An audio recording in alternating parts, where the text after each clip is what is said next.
Vamos lá para o Rio de Janeiro, porque é onde está acontecendo essa questão de violência que parece que mais uma vez está fora de controle. Depois que duas famílias milicianas da cidade parece que entraram em confronto, a cidade ficou apavorosa. E a mais recente crise na segurança pública do Rio de Janeiro expôs a influência da Assembleia Legislativa do Rio, ou seja, os deputados estaduais do estado do Rio de Janeiro sobre as decisões do governador Cláudio Castro, que é do PL, os rumos das políticas públicas e as nomeações na área mais sensível do Estado, que é a segurança.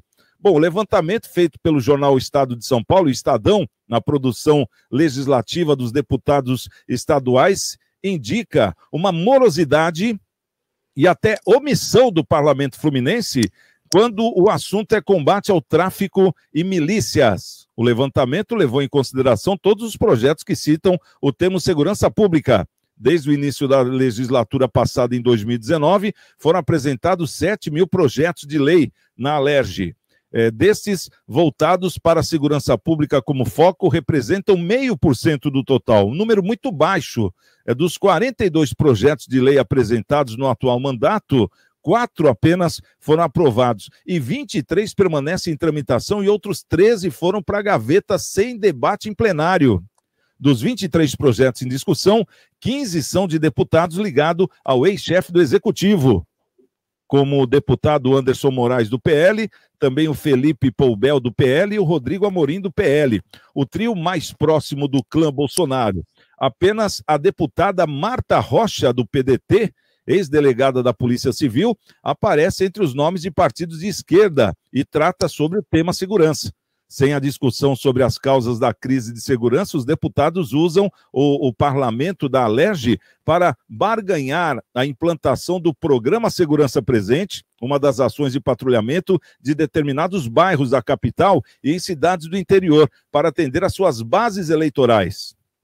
Entre os projetos de lei aprovados no atual mandato está a autorização de compra de bicicleta para os agentes do projeto Segurança Presente, a isenção de impostos sobre automóveis blindados por policiais e a mudança do complexo penitenciário de Japeri para a área de segurança máxima.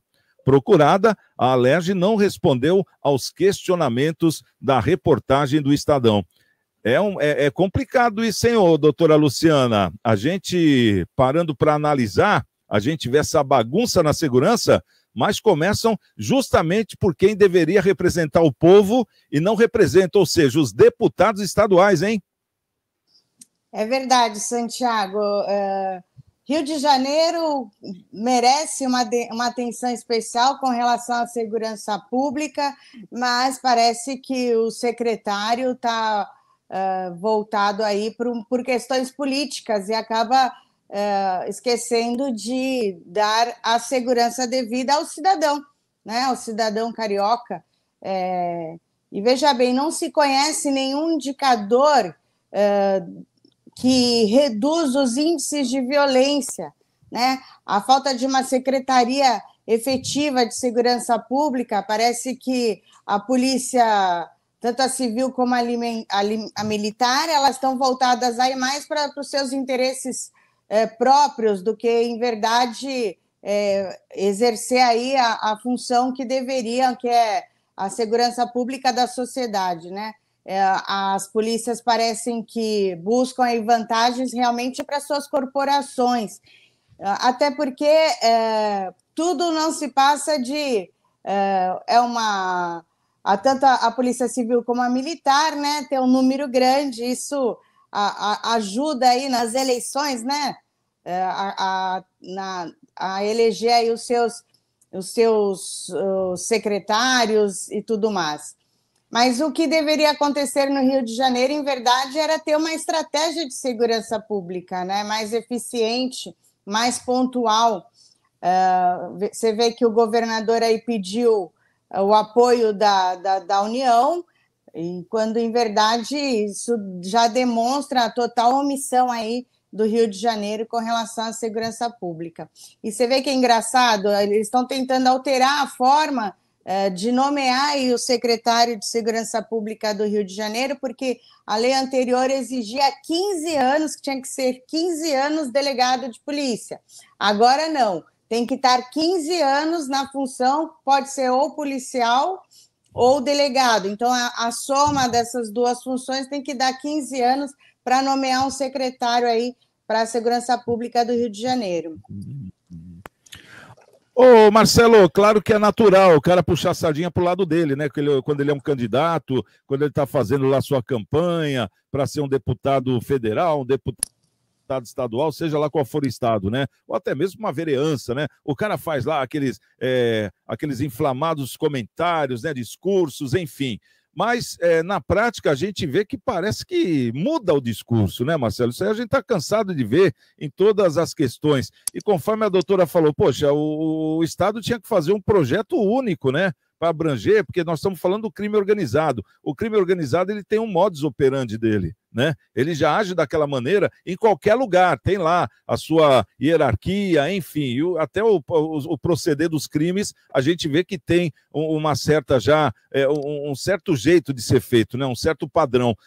Mas a gente nota que o crime faz jus ao nome, é um crime organizado. Agora, e o político? Poderíamos chamar do quê? De políticos desorganizados, porque parece que não entra no entendimento a partir do discurso principal, né, que seria a segurança nesse caso, e mesmo que queiram trazer algo para as suas cidades, não deveria ser num contexto geral, Marcelo? Você falou muito bem, né? Organização é a palavra que menos existe ali no parlamento, né? Principalmente no parlamento, né? Porque cada um tem uma vertente, cada um tem um olhar, cada um quer alguma coisa, né? Tem um interesse diferente, né? Então, com certeza, a organização é algo que você não vai ver. Com certeza, não vai ver. Muito pelo contrário, vai ver desrespeito, vai ver uma série de lacração, né? Narrativas que não servem de nada para nada, né? Então, efetividade nas ações, zero. Né? Eles ainda não entenderam que o combate à criminalidade ele tem que se iniciar em duas frentes. A frente da segurança, que tem que chegar junto, não tem jeito, vai ter que chegar junto, e a frente da saúde, educação, saneamento básico, que tem que chegar junto na comunidade, né? E é o efeito pirâmide. Você vai trazendo os dois trabalhos juntos, né? Em algum momento, esses dois trabalhos vão se encontrar. O resultado desses dois trabalhos vão se encontrar. É aí que você vai chegar próximo da excelência. Zerar, trazer criminalidade zero, tal, esquece, não vai existir. Mas vai minimizar bastante. Enquanto não tiverem essa consciência, a criminalidade vai imperar. E enquanto nós tivermos um legislativo tão fraco, tão medíocre, como nós vemos aí nas câmaras e nas assembleias legislativas, e também no Congresso, nós nunca vamos caminhar. É um pessoal que tem interesse em si, né? Tem interesse em se promover, tem interesse em se beneficiar. E enquanto esse interesse estiver pairando no Brasil, e nos estados, e nos municípios, não tem jeito, nada vai caminhar.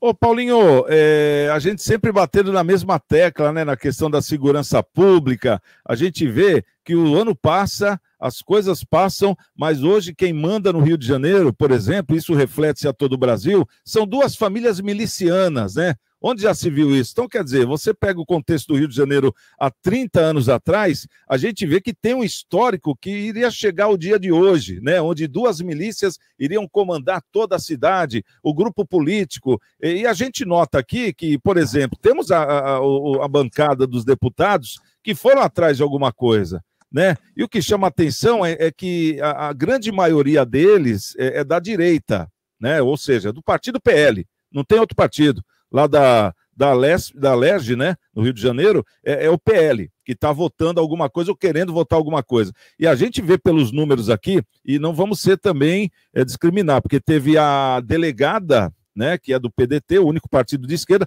até por ser da segurança pública, sabe a complexidade e também a tamanha importância desse trabalho, mas a gente vendo a matéria aqui, a gente fica boquiaberto, 23 projetos, 42 projetos no total foram apresentados desde 2019, 4 só foram aprovados, 23 permanecem em transição, outros 13 foram direto para a gaveta sem debate no plenário, né? E dos 23 projetos em discussões, 15 são de deputados ligados ao ex-chefe do Executivo, ou seja, é do partido PL, do Bolsonaro. Como é que você interpreta tudo isso? Será que estamos falando só de 2 milícias? Santiago, eu já havia falado do seu programa anterior, aí, quando a gente estava falando sobre os ataques no Rio. O Rio de Janeiro é um estado bem complexo, né? Primeiro que a LERJ, né, os deputados estaduais, é que elege o chefe de polícia e o comandante da PM. Então, não tem uma secretaria única, não existe secretário de segurança no Rio de Janeiro. O que acontece? As polícias civil e militar, elas agem de forma desorganizada, não tem uma centralização de informações. E nem até o que eu comentei no seu programa anterior. A Polícia Civil matou lá aquele miliciano, lá, o sobrinho lá do chefão, não sei o quê, sem avisar a Polícia Militar. A Polícia Militar não foi avisada dessa operação. Ela podia ter dado apoio, ela podia ter feito o cerco, ela podia ter feito um monte de coisa e não foi feito nada. As polícias lá agem de forma isoladas. Esse é um dos problemas. Outro grande problema, nós temos uma assembleia, a LERJ é uma das assembleias mais corruptas que existe no Estado brasileiro, entendeu? Se você for analisar quantos deputados estaduais saíram presos por corrupção, por essas coisas todas. Então, você tem uma assembleia lá, que elege o delegado chefe da Polícia Civil. Você tem a assembleia que elege o coronel que vai ser o comandante-geral da Polícia Militar. Cara, é o que aconteceu a esses últimos tempos. Falar que o Rio de Janeiro não tem serviço de informação, essas coisas, é uma mentira, uma falácia. Né? A própria Rede Globo aí, o Fantástico, mostrou o centro de treinamento do Comando Vermelho dentro do Complexo da Maré. Tinha um centro de treinamento de traficante aprendendo a atirar, aprendendo a fazer técnicas de guerrilha, aprendendo tudo isso. A própria Polícia Civil tem informação que dentro do Complexo da Maré existe 1.100 fuzil. Então, quer dizer, a informação existe, as pessoas sabem onde estão, tem a própria Rede Globo filmou aí traficantes aí com tornozeleiras, então existe uma informação física, né, geográfica, da onde está localizado aquele indivíduo, só que acontece o seguinte, para você entrar numa comunidade para prender 1.100 fuzil, você tem que fazer uma operação policial aí de torno de 4 a 5 mil policiais, fora helicóptero dando apoio, fora blindado, fora esse tipo de coisa. Quem vai ser o governador que vai ter coragem de assinar isso? Porque o que vai acontecer, eu já vou antecipar para vocês, vai acontecer morte, né, dos dois lados, só que a polícia está mais bem treinada, mais bem equipada, numericamente maior, vai haver um monte de morte do lado dos traficantes. Aí, no dia seguinte, vai as mídias tradicionais falarem que aconteceu um genocídio no Rio de Janeiro. Então, é muito difícil você combater a criminalidade com hipocrisia, com falácias, né? O Rio de Janeiro é um estado bem complicado, né? Você tem lá a milícia, você tem os traficantes, você tem o jogo do bicho, você tem vários atores ali, fora da lei, que abastece essa criminalidade. E você tem os próprios órgãos políticos, né? A própria LERJ é um órgão totalmente, não vou dizer 100% corrupto, mas em grande parte ali tem ligações ali com o jogo do bicho, tem ligações com os milicianos, tem ligações com os traficantes, muitos se elegeram em currais eleitorais aí do tráfico. Então é complicado. A gente vê o nosso ministro da Justiça entrando no Complexo da Maré, sem escolta militar, sem nada, falando com o pessoal lá, e não manda o superintendente da Polícia Federal tirar a barricada, tirar os fuzil da arma da mão desses caras. Então, você vê que a segurança, assim, você finge que eu faço, né? Finge que eu falo e você finge que eu faço. Todos ali estão de brincadeira. Esses números que você reportou aí da LERJ é uma verdadeira brincadeira, porque ninguém quer combater realmente o crime organizado no Rio de Janeiro, essa é a verdade. Ninguém quer combater. A LERJ, se quisesse combater, dava a prerrogativa do governador de ter um secretário de segurança, para ter uma unificação das próprias polícias. A LERJ não quer isso. A LERJ não quer ter perder esse poder, né, de indicar o chefe da Polícia Civil, que amanhã, sei lá, futuramente poderia ir a investigá-los, né? Então, é bem complicado essa situação do Rio de Janeiro. E eu não vejo muita saída não, viu, Santiago? Infelizmente, o Rio de Janeiro ele tem que mudar aí um monte de paradigmas que existem lá e combater realmente com força a criminalidade, porque senão já está um estado sem lei, mas vai ficar pior. Tá. Olha, certo. Oi, pode Santiago, falar, doutora. A atual realidade do Rio de Janeiro nos lembra aí o filme Tropa de Elite 2. Eu estava pensando nisso. Eu acho que foi a única sessão da Câmara da Alerj que foi bem conduzida, a do filme.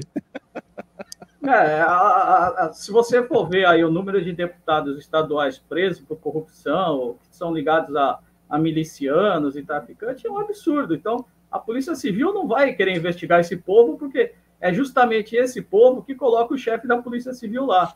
Então, é uma brincadeira, né?